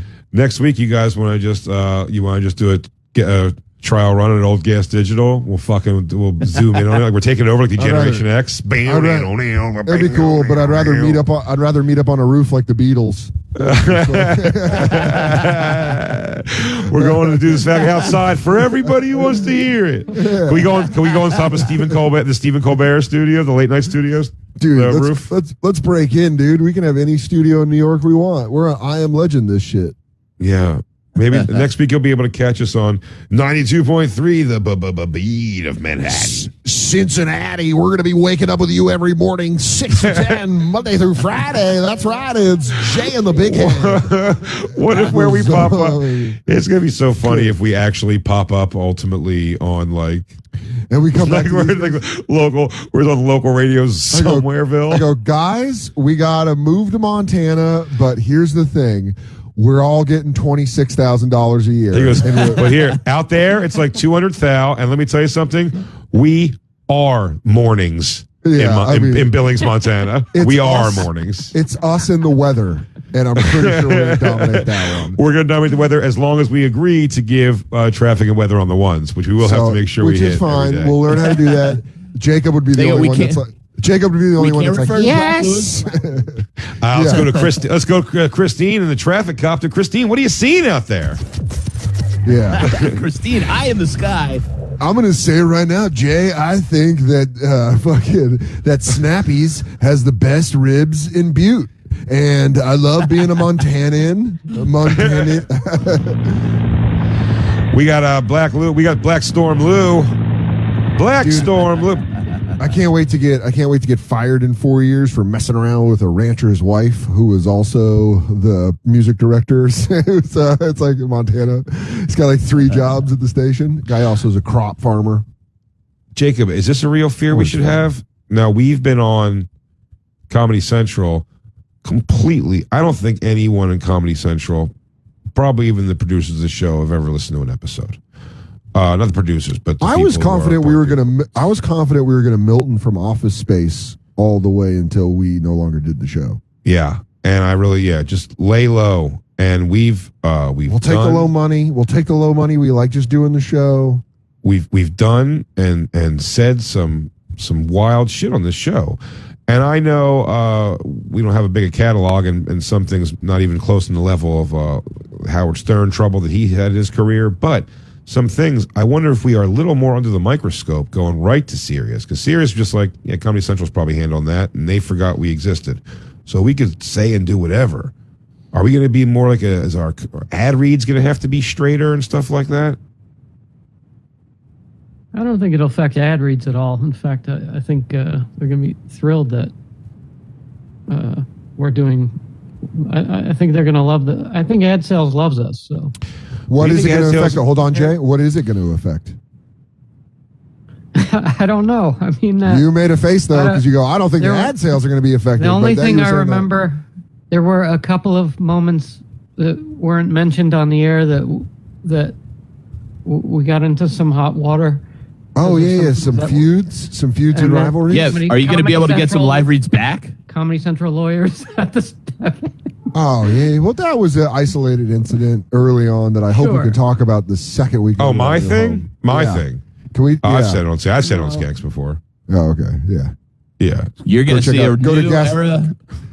Oh yeah, if we worked if we worked for Sirius that day, Bonfire would be done, dude. Bonfire, they were done with me. But I've definitely learned that lesson at least. So I ain't dying on that hill. Thank you, Comedy Central, for the last 3 years of the show. No shit, man. I know they were way angry. I was a Mohegan Sun, like, what? That's a thing. That's I got a text in between Billions things where I was like, they're like, and cut. And I looked down and went, what's up? What? What?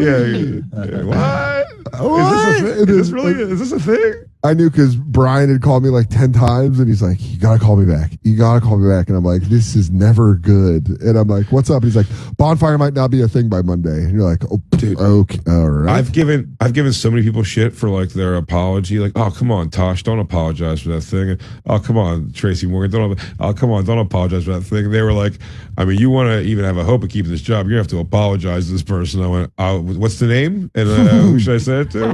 What tone do you want? Should I put money in it? Like, what can we do? Can this just stop? Like, it's nothing. There's no thing I'm dying on a hill here for. There's nothing like, it was so dumb. But man, it was a thing. So I could have apologized faster. Barring any incidents like that, Jacob, are we gonna be okay at our new home wherever we land at Sirius? Yeah, I think especially like our bosses, direct bosses, love the show. Yeah, Jack and we got a lot of great bosses. Jim's awesome. Jim's like a guy where there's been times like he's like your friend's dad that you wishes was your dad because you can tell he pays attention to you. Like Comedy Central was just like, yeah, we didn't even know you guys were on the air, and Jim's like, that was a great bit on Tuesday, and you're like, thanks. He's a good guy. Yeah. I think they're gonna let us. I think we're gonna be able to get the things we want. I think they're gonna see our passion for the show, and they're gonna add their passion to it. We can figure out fucking video, merch, things people want to be part of, live stuff. Like it's gonna be great. I really do. But motherfuck, I hope it happens tomorrow so we can announce something. Yeah. But if not, mid-January, maybe, I don't know. We'll have to figure it out. We're in the dark as you. We'll keep you as updated as we are, I guess. Ultimately, I'll run by the offer, and you guys let me know what you think if it works out for my overhead. God, I cannot wait to do mornings in fucking Billings, Montana. Dude, yeah, we're gonna dominate. Me and Dan are going to send all of our financials out to the crew, to the campers, and we want you guys just let us know, is it a good offer or not? Oh yeah, I'm going to live stream the entire contract negotiation with a phone call. I'm going to use my phone. I'm going to use Katie's phone to do the negotiation, and then I'm going to live stream with my phone so that everyone can be very informed of everything that's offered. And you go, what's up, Soderites? Are you guys? What do you think? Should I take that? Is that garbage? It might be an undercut. Hey, what's up, kiddos? It's me and Soder and Gamora just hanging out and just living my dirty dog life. Anyways, streaming this right here's my manager. Say what's up, bro. All right, let's get down to contract negotiations. Do we take the deal? We do our own thang. You be the judge, campers. You know me, baby. We're all about pure transparency. Anyways, these are the taxes in my local county I'll probably be paying. This is the amount I need to set aside for my grandmother. It's lit. Dude, we got to talk about that. We have to talk about that tomorrow. Oh, yeah. Okay. We have What a a 2020. we have a heartbreaking end to way to end the bonfire on Comedy Central, but also a very appropriate way to end the bonfire on Comedy Central is talking about that. Black Lou, you are our man you're the guy that broke this story, so I'll let you announce it tomorrow on the show. Well, we have to get it because after that, he's going to go take his child in the middle of the night and run away from his abusive wife in the middle of the night. So he's taking the baby, go away. Oh, you mean coal miner's son? Lewis Johnson? Yeah, he needs to get away from the abusive. Alyssa's very abusive, and he's got to get away from her. Honestly, it's the coal mine culture that I blame. And yeah, that's it. Goddamn right. He was he was a coal miner's husband. Yeah, dude. Black Lou, you grab him and you get in that truck and you drive. And you and listen to nothing but Garth Brooks or country about abused women. I know you love country. Just listen to Thunder Rolls and just get out of town. Just fucking haul ass, dude, in a 4x4. Thunder rolls and the lightning strikes. Pow, pow, pow. He's just hitting the hood or the fucking roof. I didn't think I'd be this I'm bumming that tomorrow's our last show. Definitely who knows? We don't know, man. They could pull something by Friday. We don't know. Maybe. I'd love to be back. Well, I'll tell you what. Let's hope for the best. Since we're probably not going to have a job, how about I just come over tomorrow and we do the show together? Absolutely. I'm doing Skanks from 4 to 5:30. But if you want to come over 5:30, let's do it, dude. Dan or Dandyland 2021. Dandyland's going to buy me my ranch. So yes, but yeah, Jay, I'll be over at 5:30. Perfect. Let's do it, dude. Love you all. Andy Fiori, New Year's Eve. New Year's Eve. SoulJoel.com for tickets to see Andy and Sean Donnelly on Thursday. BigJComedy.com, DanSoder.com, CC.com. And the Thunder Rolls. CC.com/the bonfire. Go check it out one more time. Love you all. Thunder rolls and the lightning strikes. Another love goes cold on a sleepless night as the sound rolls on out of control. Deep in her heart, the thunder rolls. Damn, that's a good tune, Jacob. That hit you in the soul for some reason. This is now it's Lou just driving in a truck with a baby. He's going, shh, shh, we're gonna be okay. The windshield wipers going, it's raining really bad. Coming down hard, moving hard. We're gonna be okay. We're gonna be okay, Hendrix. We're away from that. We're away from her now. It's over. This is one of those episodes where if Black Lou was doing it back in his kitchen and she was walking in, he'd be like, okay, guys, cool. Yeah, I got to meet you real quick. He goes, hey, okay, I know. Oh, no, the guys just are congratulating us. They say we look happy. They say we look happy. No, they say we look happy. They say we look happy. No. It goes off the air for some reason. It does the fucking Indian head. Ooh. All right, we got to go. We love you guys. I know. We're over time. Bye, guys. We're giving you all we got. All right. Love y'all. Bye, guys. Crackle, crackle. Damn right, crackle, crackle.